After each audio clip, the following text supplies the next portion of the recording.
مغز یه چیز عجیب و جالبه. یه شاهکار بیولوژیک که میتونه یاد بگیره، خودش رو با شرایط جدید وفق بده و حتی خودش رو بازسازی کنه. تا همین چند دهه پیش دانشمندا فکر میکردن که مغز فقط توی بچگی رشد میکنه و بعدش دیگه ثابت میمونه. یعنی اگه یه مهارت رو یاد نگرفتین دیگه کار تمومه، یا اگه یه قسمت از مغز آسیب ببینه دیگه راهی برای جبرانش وجود نداره. اما امروز میدونیم که این باور کاملا اشتباهه.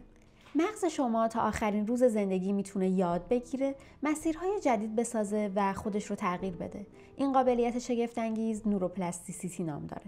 اما مغز نمیتونه همیشه در حال تغییر باشه و اینجاست که نوروالاستیسیتی وارد کار میشه تا تعادل ذهنیتون حفظ بشه.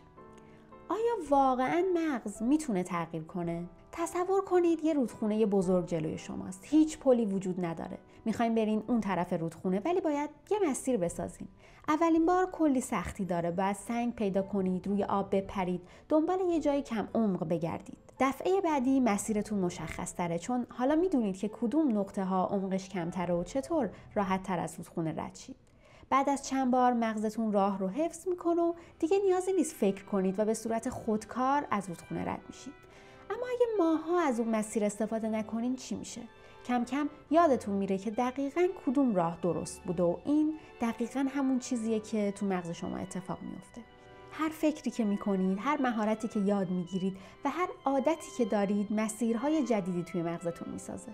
هرچی بیشتر تمرین کنید، مسیرهای مغزی قوی تر میشن و هرچی یه مهارت رو کنار بذارین، مسیرهای مرتبط با اون ضعیفتر میشن. اما مغز نمیتونه همیشه در حال تغییر باشه. خب تا اینجا متوجه شدیم که مغز میتونه تغییر کنه، اما یه سوال مهم پیش میاد. اگه مغز دائما در حال تغییر باشه چی میشه؟ خب هیچ وقت نمیتونستین یه کار رو با ثبات انجام بدید. همیشه گیج میشدید و هیچ مهارتی توی ذهنتون تثبیت نمیشد. پس مغز یه ویژگی دیگه‌ای هم داره، نوروالاستیسیتی. نوروالاستیسیتی یعنی مغز بعد از تغییر دوباره به حالت پایدار خودش برمیگرده. یه مثال میزنم. اگه یه شب کم بخوابید، روز بعد احساس گیجی دارید، اما بعد از یه خواب خوب دوباره به حالت طبیعی برمیگردید. پس نوروپلاستیسیتی مغز رو تغییر میده، اما نوروالاستیسیتی تعادلش رو حفظ میکنه. نوروپلاستیسیتی همیشه هم خوب نیست، چون مغز شما هر چیزی رو که زیاد انجام بدین به عنوان یه الگو در نظر میگیره و اون مسیر رو قوی تر میکنه. اما این فقط شامل مهارت‌های خوب نمیشه. عادت‌های بد هم توی مغز شما ریشه میگیرن و قوی تر میشن. مثلا اگه هر روز کلی وقت توی اینستاگرام بذاریم و اسکرول کنیم، مغز به تمرکز کوتاه مدت عادت میکنه. دیگه نمیتونید روی کتاب خوندن یا یادگیری یه مهارت جدید تمرکز کنید. اگه مدام توی لحظه‌های خالیتون سراغ گوشیاتون برین، مغز شما یاد میگیره که همیشه یه چیز فوری برای سرگرمی بخواد و این یعنی حوصله کارهای عمیق رو از دست میدید. اگه مدام به تعلل و پشت گوش انداختن کارها عادت کنید، مغزتون مسیرهای کار نکردن رو قوی تر میکنه و بعداً میبینید که حتی وقتی باید کار کنید نمیتونید تمرکز کنید. پس باید بدونید که چطوری از این قابلیت خارق‌العاده مغز استفاده کنید. نوروپلاستیسیتی میتونه باعث تمرکزتون کمتر شه، انگیزتون پایین بیاد و همیشه دنبال پاداش‌های سریع باشید. ولی اگه آگاهانه ازش استفاده کنید، میتونید مغزتون رو روی مهارت‌های درست، تمرکز و موفقیت برنامه‌ریزی کنید.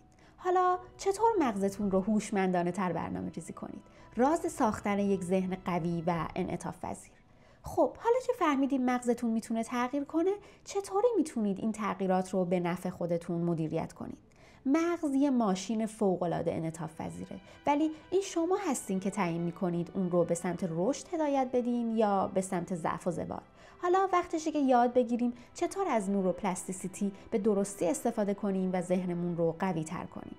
چیزهای جدید یاد بگیرین، اما نه چیزهای آسون. یادگیری وقتی اثرگذار میشه که چالش برانگیز باشه. اگه دارید چیزی رو یاد میگیرید که خیلی براتون راحته، مغزتون واقعا تغییر نمیکنه. مثلا یادگیری یه زبان جدید باعث رشد هیپوکامپ و افزایش حجم ماده خاکستری مغز میشه. حل مسئله ریاضی یا برنامه نویسی باعث افزایش توانایی استدلال و تفکر منطقی میشه. نکته کلیدی، مغز زمانی رشد میکنه که تحت فشار یادگیری چیزهای سخت قرار بگیره. یعنی باید یه کاری انجام بدین که اولش سخته و شما رو مجبور میکنه که مغزتون رو از منطقه امنش بیرون بکشید. ورزش کنید. ورزش فقط برای بدن نیست، مغزتون هم بهش نیاز داره. ورزش یکی از قوی ترین محرک های نوروپلاستیسیته است. وقتی ورزش میکنید یه پروتئین حیاتی برای بدن به اسم BDNF توی مغزتون ترشح میشه که باعث رشد نورون های جدید و تقویت سیناپس های موجود میشه. تحقیقات نشون داده که دویدن باعث افزایش حجم هیپوکامپ میشه، یعنی همون بخشی از مغز که مسئول حافظه و یادگیریه. ورزش‌های استقامتی مثل شنا، پیاده‌روی و دوچرخه سواری تولید BDNF رو افزایش میده و باعث افزایش تمرکز میشه.